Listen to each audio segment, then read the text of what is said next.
दोस्तों आपके मन में भी ये सवाल कभी ना कभी तो जरूर आया होगा कि आखिर करंट और वोल्टेज में क्या फर्क होता है, क्योंकि इन दोनों को लेकर लोगों के मन में काफी कंफ्यूजन रहता है। और हम जब भी किसी इलेक्ट्रिकल डिवाइस को देखते हैं तो अक्सर उस इलेक्ट्रिकल डिवाइस या फिर सर्किट पर वोल्टेज का सिंबल V के रूप में प्रिंट होता है और इस V को देखकर हम लोग सोच में पड़ जाते हैं कि आखिर इस वोल्टेज का मतलब क्या होता है। वैसे आपको किताबों में वोल्टेज की काफी सारी डेफिनेशंस देखने को मिल जाएंगी, लेकिन कई बार किताबों में दी गई डेफिनेशन को पढ़कर भी कंफ्यूजन हो जाती है। तो इसलिए आज हम आपको एकदम आसान भाषा में ये समझाने वाले हैं कि वोल्टेज क्या होता है और वोल्टेज और करंट के बीच में क्या अंतर होता है। और यकीन मानिए इस वीडियो को देखने के बाद आपको करंट और वोल्टेज में कोई कंफ्यूजन नहीं रहेगा। तो इस वीडियो को एंड तक पूरा जरूर देखिएगा और वीडियो अच्छा लगे तो वीडियो को लाइक और शेयर जरूर कर दे। तो चलिए शुरू करते हैं। तो आखिर ये वोल्टेज क्या होता है? दोस्तों टेक्निकल लैंग्वेज में समझा जाए तो वोल्टेज एक इलेक्ट्रोमोटिव फोर्स है। लेकिन अब ये इलेक्ट्रोमोटिव फोर्स क्या होता है? तो अगर इसे आसान भाषा में समझा जाए तो वोल्टेज वो इलेक्ट्रोमोटिव फोर्स है जो करंट को धक्का देकर सोर्स की तरफ से अगले पॉइंट तक पहुंचाता है।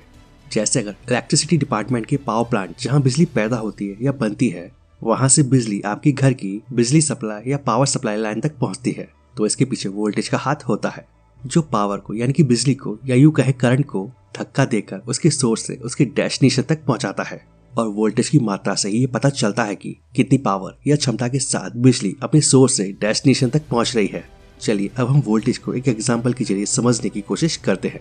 जैसे जो पावर सोर्स है उसे हम पानी की टंकी मान लेते हैं और हमारे घर में जो बिजली के उपकरण है उन्हें नल मान लेते हैं। और यह करंट वो है जो पानी के पाइप में फ्लो हो रहा है। तो इस पानी की टंकी से जितने प्रेशर में पानी फ्लो होकर पाइप के जरिए नल में जा रहा है, उस प्रेशर को ही हम वोल्टेज मान सकते हैं।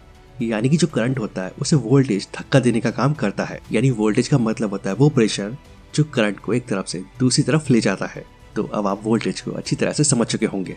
और आपको बता दूं कि वोल्टेज को हिंदी में विद्युत दाब कहते हैं, जबकि करंट को हिंदी में विद्युत धारा कहा जाता है। अब ये भी जान लेते हैं कि वोल्टेज को कैसे मापा जाता है। तो आपको बता दें कि वोल्टेज मापने के लिए दो चीजों की जरूरत पड़ती है। इसमें पहले आपको एक वोल्ट मीटर की जरूरत पड़ेगी और दूसरा आपको इसमें ओहम लॉ का इस्तेमाल करना होगा।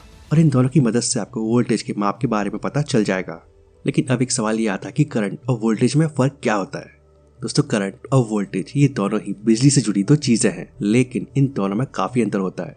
हालांकि किसी भी सर्किट या बिजली के उपकरण में ये दोनों ही चीजें एक साथ काम करती हैं, लेकिन इन दोनों को मापने की यूनिट अलग अलग होती है और इन दोनों को मापने का तरीका भी अलग होता है। तो अब करंट और वोल्टेज में क्या फर्क होता है ये भी जान लेते हैं।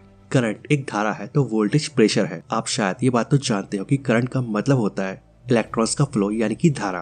तो करंट को अगर हम धारा मानते हैं तो वोल्टेज उसका प्रेशर है। यानी वोल्टेज उस प्रेशर को दर्शाता है जो करंट को एक छोर से दूसरे छोर तक ले जाता है।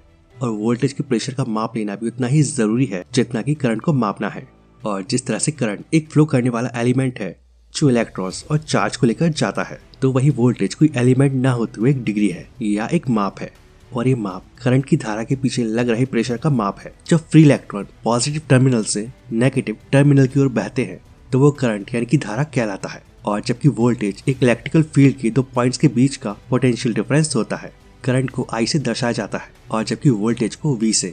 करंट की यूनिट A या एम्पियर होती है और जबकि वोल्टेज की V या वोल्ट्स होती है। करंट को अमीटर से मापा जाता है जबकि वोल्टेज को वोल्ट मीटर से मापा जाता है। करंट इलेक्ट्रोमैग्नेटिक फील्ड पैदा करता है और जबकि वोल्टेज इलेक्ट्रोस्टैटिक फील्ड पैदा करता है।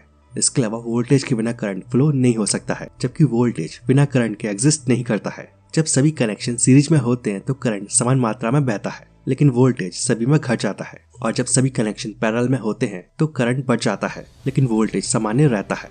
दोस्तों इस वीडियो में आपको करंट और वोल्टेज के बारे में ज्यादा गहराई में न जाते हुए और टेक्निकल लैंग्वेज के बजाय आसान भाषा में समझाने की कोशिश की है। आशा करते हैं अब आप सभी को करंट और वोल्टेज के बारे में अच्छी समझ आ गया होगा कि इनमें क्या फर्क होता है। तो अगर आपको वीडियो पसंद आता है तो इस वीडियो को लाइक और शेयर जरूर कर दें और ऐसी इंटरेस्टिंग वीडियो देखने के लिए इस चैनल को सब्सक्राइब कर लें। तो आज के लिए बस इतना ही, मिलते हैं नेक्स्ट वीडियो में। जय हिंद, जय भारत, वंदे मातरम।